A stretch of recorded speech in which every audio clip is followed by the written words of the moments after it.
Oh, this thing is fun.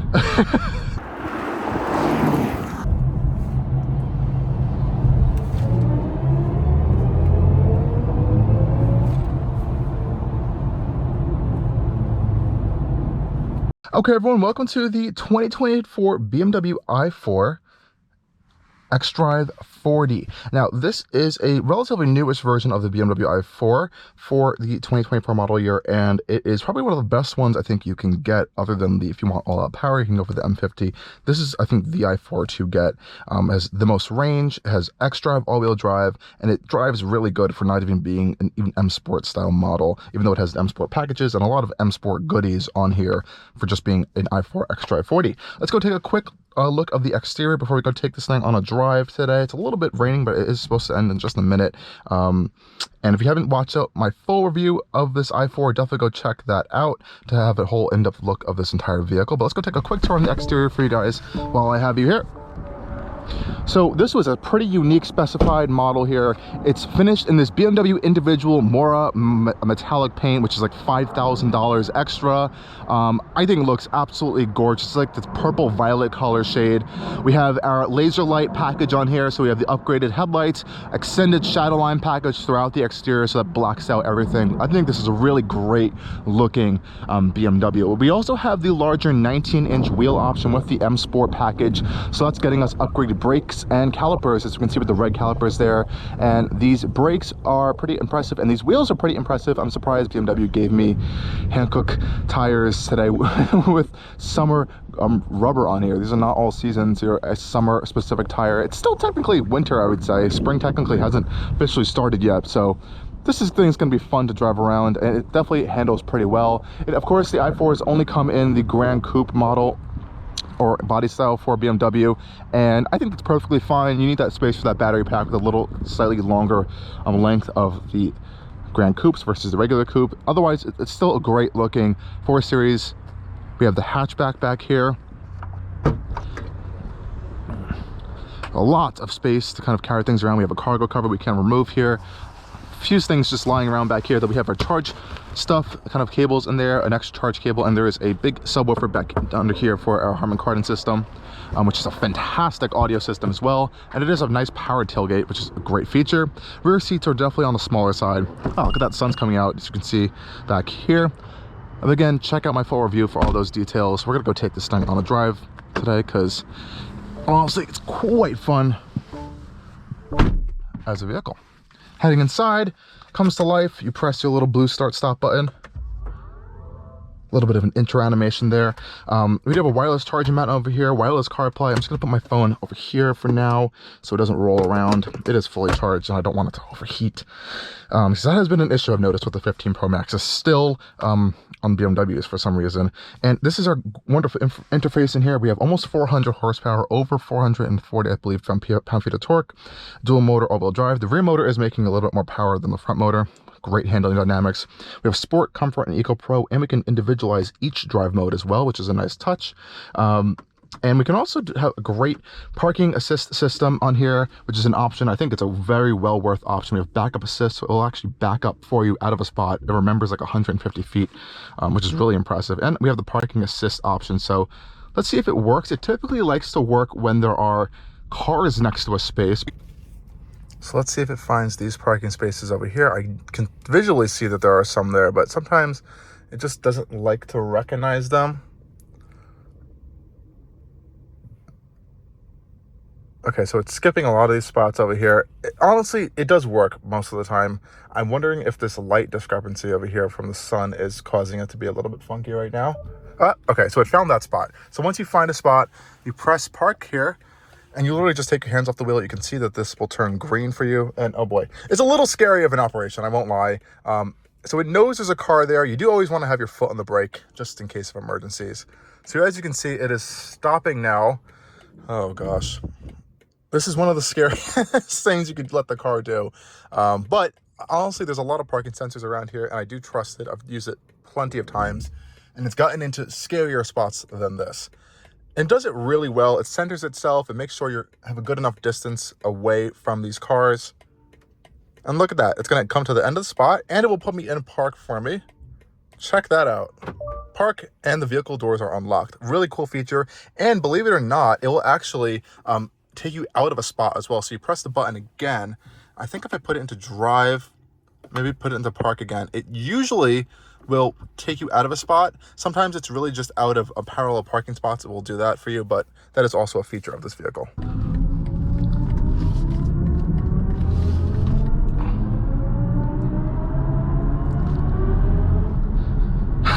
Here you guys can hear that Hans Zimmer sound there, and it's definitely a unique sounding experience, to say the least.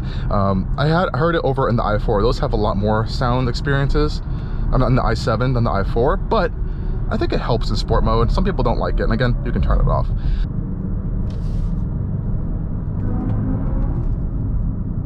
Really grippy tires there.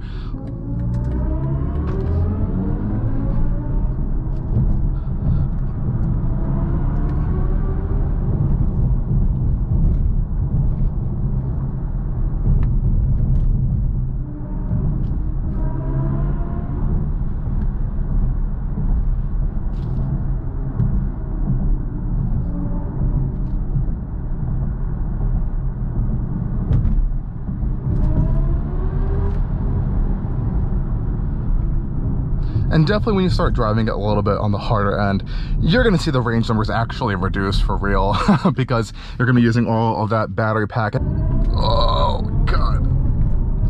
And it definitely pulls off the line. Now you have to remember, there is the M50 i4 as well, and that one's really going to be the crazy high power one. Even with this around almost 400 horsepower, it's still slower than something like an M440 Grand Coupe, as well as the just the M440 Coupe as well. Those things are still a little bit faster, just I think because of the less weight. This thing weighs around ish or over 5,000 pounds with the battery pack, but you really don't feel it, honestly. Going around these corners here, it is so, since the battery pack is low to the ground, it's mounted on the floor, and BMW has done a really fantastic job at masking the weight. This is a really fantastic i4 because you also have that xDrive all-wheel drive system constantly monitoring it for you, keeping all that traction and power to the ground at all times.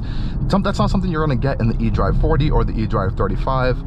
And it's a nice in-betweener model between this and the full-on M50, which really dramatically drops range. This thing has a good blend of balance of good range and decent amount of performance for you, which is really impressive. And I really like the steering on this i4. It's really, really direct, but also very light. It's one of my more favorite BMW steerings I've felt in their modern vehicles these days. Some of their steerings just feel a little bit vague.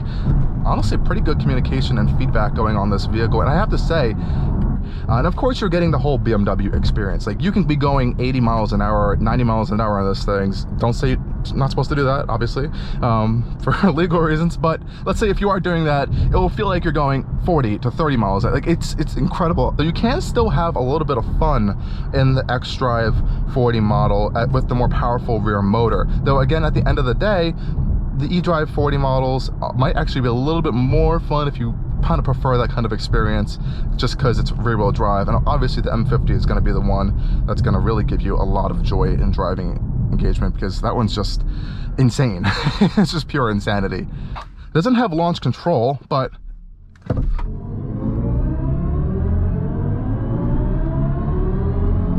it gets up to speed pretty quickly, way quick enough for you to just get up to speed and you'll feel fine. And that electric thrust from all that instant torque really pushes you back into your seat. And I think this drive experience sound, it may be a little cheesy, but I kind of like it as well. Now, what else about the i4 has been really impressive this week? I'm going to put it back into comfort mode for a second. The damper is going to go back into comfort mode. We have our drive experience control here where we can kind of individualize different settings if we wanted to. We can change our steering, our suspension, and if I press configure here, I can change my damping, steering, and our drivetrain settings here, which is nice. EcoPro has its own settings as well, where you can kind of configure those same things, but it's going to give you more access to like EcoPro climate controls, as well as a few other EcoPro settings. And honestly, EcoPro is really, like I've mentioned before, it is EcoPro. And another great and fantastic thing about this i4, other than its pretty good dynamics and handling, is the efficiency. BMW really roots efficiency into every aspect of this vehicle, and this has to be one of my favorite EVs to drive in terms of efficiency, because when you are, let's say, an EcoPro or even in comfort mode, it kind of urges you to be efficient just as much as in something in sport mode urges you want to kind of drive a little more harder. So let's talk about the regenerative braking for a second. You have a few different settings you can do with regenerative braking. Right now, I have it configured in adaptive mode. So what's going to happen here is, let's say I'm going up to speed here. Let's get across from this vehicle, and I completely let off the gas. We are now efficient coasting. So I'm going to put on my adaptive content here. So we're coasting. So all the motors are just freewheeling right now. We're not charging the battery, we're not regenning. And honestly, this is more efficient of a driving experience than regenning. Regenning is good when you're coming to a stop, if there's a vehicle in front of you and you need to slow down. Those are good moments when you want to kind of put that energy that you're slowing down, or you have to slow down, back into the battery pack. But for 90% of the driving, you just want to get up to speed and coast. It's going to not be using any range or anything, but it's going to just let you coast and move along. And this thing coasts so well, like incredibly well. Like as you can see right now, we're just keeping it at 50 miles an hour. It's a little bit of a decline, and I'm going a little fast, but if I wasn't going so fast, it will see this car in front of me and start regenning in adaptive mode. So it knows there's a vehicle in front of you, for example, and it will start doing that regenerative braking action when it recognizes a vehicle in front of you, which I think is a really fantastic and smart feature of the i4. Now you can also put it into B mode here, so that's blended braking mode.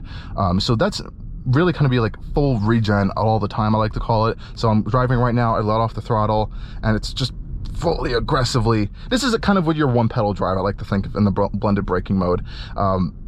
It's really aggressive. Personally, not the biggest fan of it. I like this adaptive mode a lot better.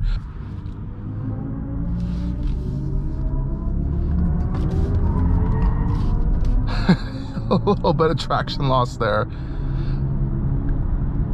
and it's all thanks to that more aggressive rear motor back there.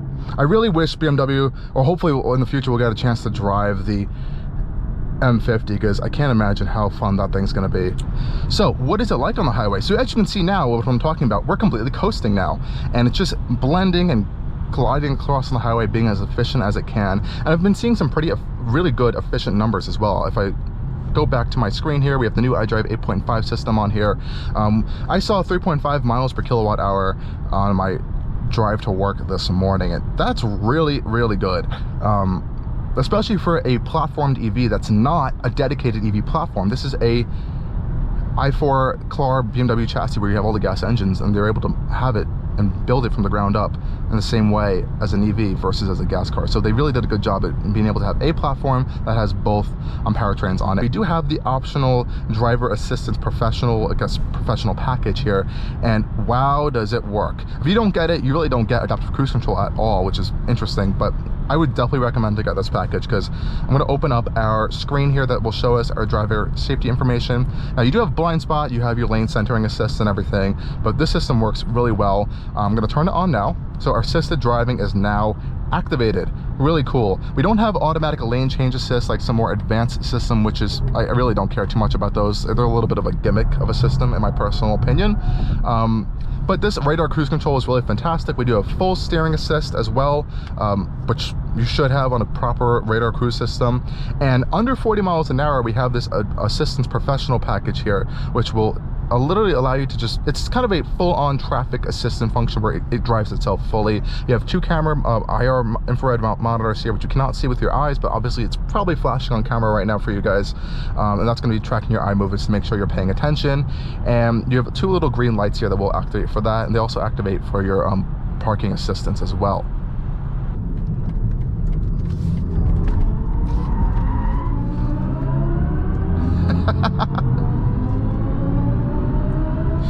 Oh, this thing is fun. I also want to test for you guys this Harmon Kardon audio system, because I have to say, BMW's Harmon Kardon audio system may be one of my favorite audio systems on the market right now for something that's not super expensive of an option. It's like an $800 option.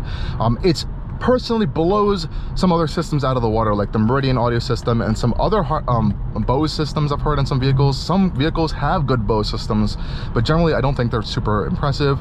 I also personally think it's better than the base Bowers and Wilkins system, or I'm sorry, Bang & Olufsen system in the Mercedes products as well. It's just a really, really good speaker system. BMW puts, and Harman Kardon puts speakers everywhere in this vehicle. They're on the doors. There's some speakers up here, with a huge subwoofer at back. They really think about the sound experience in here, and I do want to demonstrate for that for you guys.